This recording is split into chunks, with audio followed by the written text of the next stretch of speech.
వాయులింగం కోసం తిన్నడిని, ఆడి గూడాన్ని, అడవిని నాశనం చేసి వాయులింగాన్ని తెచ్చుకుంటా. ఆ తిన్నడు సామాన్యుడు కాదు. అతన్ని దాటి వాయులింగాన్ని చేరడం అసాధ్యం. వాయులింగం మీద దుర్మార్గుల చూపు పడింది.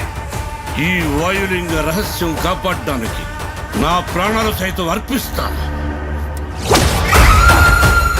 ఈ గూడెంలో ఏ బిడ్డకి ఆపద రానివ్వను. ఇది నా ఆన, తిన్నడి ఆన.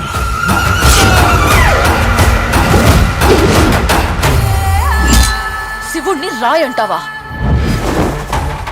రాయిని రాయనక ఏమంటారు నెమలరాని? వినపడని వాడికి విన్నపాలెందుకు, వీళ్ళకి దండాలెందుకు? దేవతని ధిక్కరించేవాడికి, పెద్దల మాటకు విలువ ఇవ్వనోడికి ఈ కూడెంలో చోటు లేదు.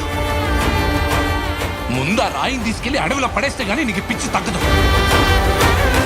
తప్పు మామ, అలా అనకూడదు.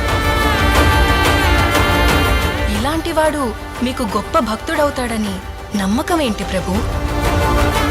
నీతో పాటే నేను ఆ సమయం కోసం ఎదురు చూస్తూ ఉన్నాను.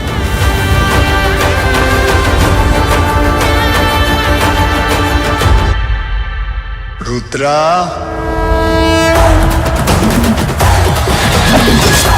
ఎవరు నువ్వు? ఆ పెద్దోళ్ళందరికంటే నేనే పెద్దోడిని. నన్ను మించిన శివభక్తుడా ఈ సృష్టిలో లేడు. ఏమో అనుకున్నాను, నువ్వు నీ దేవుడు తోడు దొంగలే.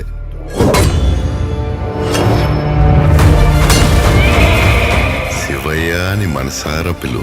అది జన్మలో జరగదు. ఓ సంతటోడివా? వెలివిద్యలో నీకన్నా గొప్పవాడొకడు ఉన్నాడని తెలిసి అతని బొట్టని వెళ్ళి తెప్పొట్టించింది నువ్వే కదా. వెళ్ళబోయా, వెళ్ళిక నుంచే. నేనింక నిన్ను వదలను. ఇది నా ఆన, తిన్నడి ఆన. శివలీల.